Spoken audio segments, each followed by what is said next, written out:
जैसा कि last episode में हमने देखा कि टैंग शैंग ग्रैंड मास्टर के कहने अनुसार हॉल स्पिरिट एकेडमी के अंदर आ गया था और वहाँ उसे अपने पुराने वाले स्पिरिट मास्टर मिलते हैं। वो उसे इस एकेडमी के हेड से मिलवाते हैं और अब हेड टैंग शैंग को अपने साथ एक जगह ले जाता है जहाँ वो उसे मार्शल सोल हॉल दिखाता है। यहाँ पर बहुत हाई लेवल की मार्शल सोल रखी हुई थी और ऐसी मार्शल सोल सिर्फ बड़े शहरों में ही मिला करती है। ये जगह सीक्रेट टेम्पल है और इसके अंदर रखी हुई सोल को सिर्फ हाई स्पिरिट सोल वाले ही हासिल कर सकते हैं।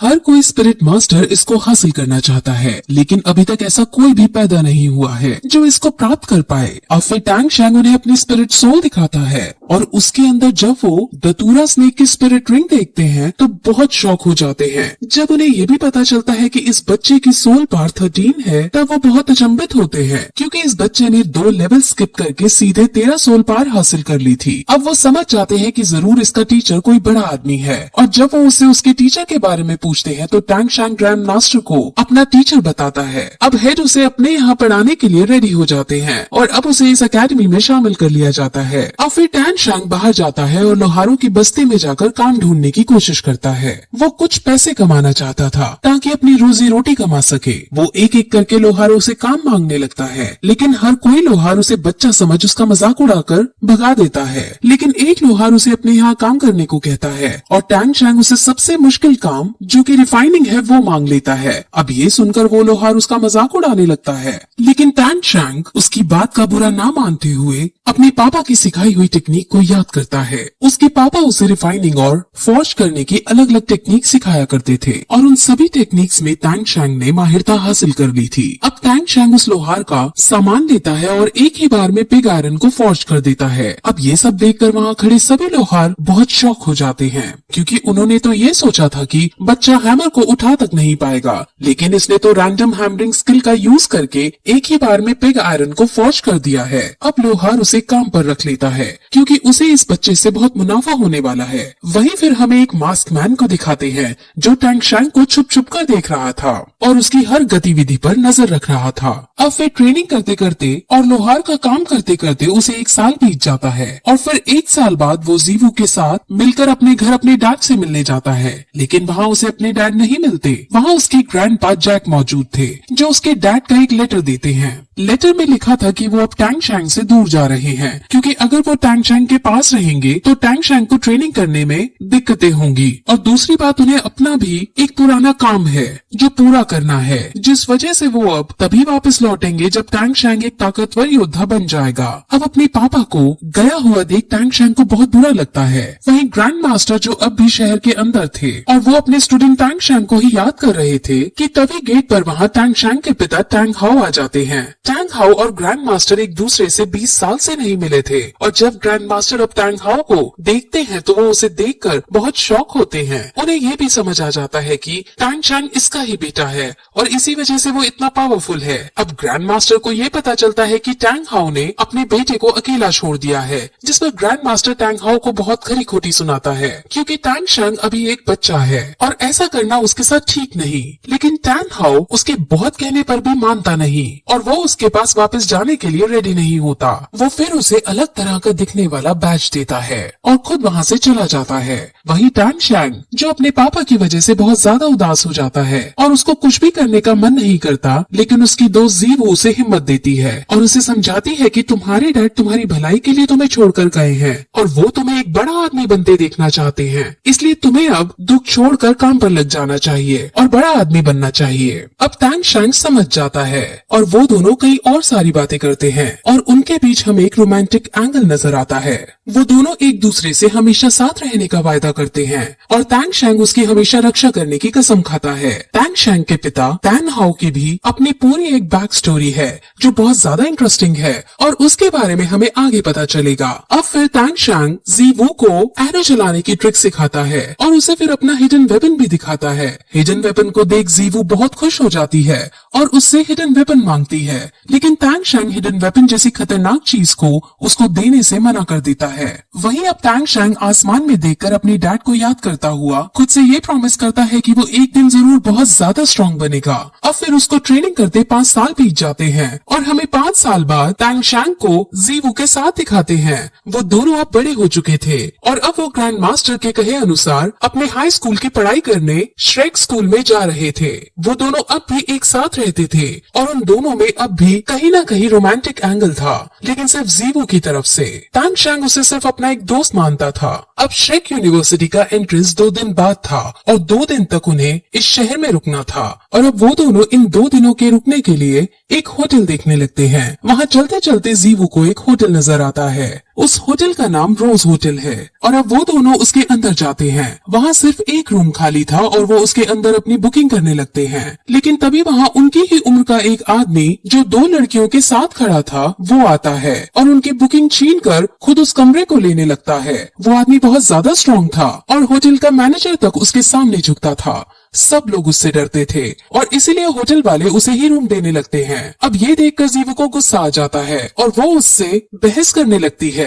उस आदमी का नाम मिस्टर धाई है और अब उसे भी गुस्सा आ जाता है। अब उनमें लड़ाई होने लगती है जिसमें टैंग शैंग उससे लड़ने को जाता है। पहले तो वो नॉर्मल स्किल्स का ही यूज करते हुए एक दूसरे पर हमला करते हैं और इन सभी में टैंग शैंग जीत जाता है। लेकिन अब मिस्टर धाई टैंग शैंग की एबिलिटीज को समझ जाते हैं। अब वो फिर अपनी स्पिरिट रिंग का यूज करता है और उसकी स्पिरिट रिंग एक टाइगर बीस्ट की है। उसकी सोल पावर 37 रैंक पर है और वो बहुत शक्तिशाली है। अब टैंग शैंग भी अपनी स्पिरिट रिंग को बाहर निकालता है जो एक दतूरा स्नेक की थी और उसकी सोल पावर 29 थी। वो अपनी स्पिरिट रिंग का यूज करते हुए उसको बांधने की कोशिश करता है, लेकिन मिस्टर धाई हर बार उसके बंधन को तोड़ बाहर निकल जाता है। अब ऐसा टैंग शैंग कई बार करता है, लेकिन मिस्टर धाई की स्पिरिट रिंग एक व्हाइट टाइगर बीस्ट की थी। वो हर बार उसे तोड़ते हुए बाहर निकल जाती है। अब फिर टैंग शैंग एक स्माइल के साथ अपनी एक और बंधन उस पर छोड़ता है और इस बार मिस्टर धाई बंधन में बन जाता है। और यहाँ से अब हमें ये पता चलता है कि जितनी बार टैंग शैंग ने उसे बांधने की कोशिश की थी वो असल में उसे बांधना नहीं बल्कि उस पर पॉइजन छोड़ना चाह रहा था और हर बार उसके ऊपर थोड़ा थोड़ा पॉइजन गिरा था जिससे उसकी बॉडी अब पैरालाइज होने लगी और अब वो बंधन में बंध गया और वहाँ ऐसा लगने लगता है मानो टैंग शैंग जीत गया हो। लेकिन तभी मास्टर धाई अपनी तीसरी स्पिरिट रिंग का यूज करते हैं। उसकी तीसरी स्पिरिट रिंग व्हाइट टाइगर वज्र फॉर्मेशन थी और ये स्पिरिट रिंग उसके पॉइजन को तबाह कर देती है और अब टैंग शैंग भी समझ जाता है कि इसको अभी इसी वक्त नहीं हराया जा सकता।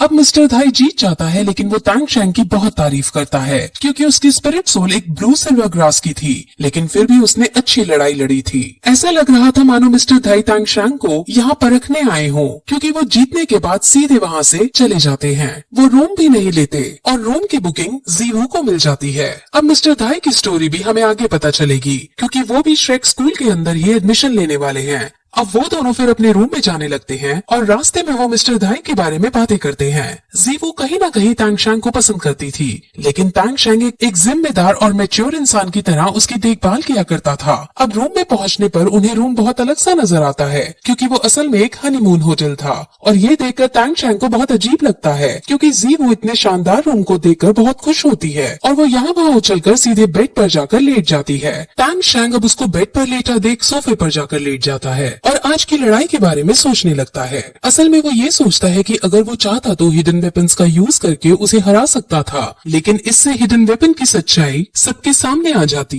इसीलिए उसने हिडन वेपन्स का यूज नहीं किया था। वो फिर हिडन वेपन्स की कैपेबिलिटीज को याद करने लगता है और उसे अपने पिछले जन्म की एक बात याद आती है कि कैसे जब उसके सेक्ट के अंदर एक खतरनाक चोर भाग रहा था तो टैंग शैंग ने हिडन वेपन्स का यूज करके उसे पकड़ लिया था और उसे मौत के घाट उतारा था। अब फिर अगले दिन वो दोनों शहर घूमने जाते हैं, जहाँ एक शॉप के अंदर जाने पर टैंग शैंग को एक क्रिस्टल नजर आता है। वो उसे खरीदना चाहता है और जब वो इसका रेट पूछता है तो शॉपकीपर उसे बहुत ज्यादा दाम बढ़ाकर बताता है। टैंग शैंग मान जाता है, लेकिन जीवू उसे इतनी महंगी डील ना करने को कहती है। लेकिन तभी जब शॉपकीपर ये देखता है कि टैंग शैंग किसी भी कीमत पर ये खरीदना चाहता है तो वो इसके दाम और ज्यादा बढ़ा देता है। अब ये देख जीवू को गुस्सा आ जाता है और वो टैंग शैंग को लेकर वहाँ से बाहर निकलने लग जाती है। लेकिन तभी शॉपकीपर टैंग शैंग की कमर पर ग्रैंड मास्टर मास्टर की दी हुई बेल्ट देखता है और वो समझ जाता है कि ये लड़का ग्रैंड मास्टर का डिसाइपल है। वो फिर उसे ये पीस फ्री में देने लगता है, लेकिन फिर भी तांग शैंग उसके कुछ पैसे देकर उस पीस को अपने साथ रोज होटल में ले जाता है और वहाँ हैमर की मदद से उसको क्रश करके उसके ग्रैन्यूल्स को कलेक्ट करता है। असल में ये एक हेयर क्रिस्टल था और इस दुनिया में तो इसे एक नॉर्मल पीस ही माना जाता है, लेकिन तांग शैंग के अकॉर्डिंग हम इससे बहुत छोटे छोटे और पतले साइज की नीडल्स बना सकते हैं और ये हिडन वेपन से भी ज्यादा शक्तिशाली हथियार साबित हो सकते हैं। तांग शैंग को क्योंकि पिछले जन्म की नॉलेज थी, इस वजह से वो यहाँ एक नए तरह का हथियार बना पाया। जीवो ये देखकर बहुत शौक होती है और अब दोनों फिर और ज्यादा देर ना करते हुए श्रेक स्कूल की तरफ निकल जाते हैं। वहाँ पहुँचने पर वो एक लंबी लाइन देखते हैं और वहाँ जो उन्हें एंट्री दे रहा था वो उन सभी को टेस्ट कर रहा था। वहाँ जो बच्चा कमजोर था उसे वो एंट्री नहीं दे रहा था और जब वो बच्चा रिफंड की डिमांड करता तो उसे सीधे सीधे भगा दिया जाता। वहाँ उन्होंने साफ ये रूल रखा था कि जो कमजोर होगा उसको यहाँ एंट्री नहीं मिलेगी और उसकी फीस भी रिफंड नहीं होगी। वहाँ पे मिस्टर धाई भी खड़ा था जो उनको संभाल रहा था, जो रिफंड की डिमांड कर रहे हैं। मिस्टर धाई रिफंड मांगने वालों को ये कह रहा था कि जो रिफंड चाहते हैं वो मुझसे फाइट कर ले और अगर मैं हार गया तो तुम्हें रिफंड मिल जाएगा। लेकिन किसी की भी हिम्मत मिस्टर धाई से लड़ने की नहीं थी और सब बिना रिफंड लिए वापस अपने अपने घर लौट रहे थे। श्रेक का नाम एक मॉन्स्टर के ऊपर है और ये स्कूल सिर्फ मॉन्स्टर्स जैसे बच्चों को ही लेता है, यानी सिर्फ उन बच्चों को जो ज्यादा खतरनाक और ताकतवर हैं। अब तांग शैंग मिस्टर धाई को देखते हैं और मिस्टर धाई तांग शैंग को देखता है और दोनों एक दूसरे को देखकर एक रिस्पेक्ट वाली स्माइल पास करते हैं। अब तांग शैंग और जीवो का टेस्ट होता है और वो दोनों पावरफुल हैं, जिस वजह से उन दोनों को एंट्री दे दी जाती है। स्कूल के अंदर अपनी एक अलग ही दुनिया थी और वहाँ उनको कंपनी देने और रास्ता दिखाने के लिए मिस्टर धाई उनके साथ चलते हैं। वो रास्ते में कई तरह की बातें करते हैं जिसमें मिस्टर धाई अलग अलग सोल स्पिरिट्स के बारे में उन्हें बताते हैं। वहाँ एक लड़की भी होती है और जब मिस्टर धाई उसे देखता है तो ऐसा लगता है कि मिस्टर धाई उस लड़की को पसंद करने लगा है। अब फिर वो अंदर जाते हैं जहाँ कई सारी दुकानें मौजूद थी। वहाँ एक सॉसेज बेचने वाली वेंडर शॉप भी आती है और उस वेंडर शॉप पर फोकस करते हुए ये एपिसोड यहीं खत्म हो जाता है। अब इसके अंदर अलग अलग स्पिरिट सोल के बारे में बताया गया है जिसे हम अगले वीडियो में बताएंगे, क्योंकि अगर स्टोरी के साथ उसको एक्सप्लेन करते तो आपके लिए बहुत कंफ्यूजिंग हो जाता। सो आगे की स्टोरी हम अगली वीडियो में एक्सप्लेन करेंगे। तब तक के लिए बाय।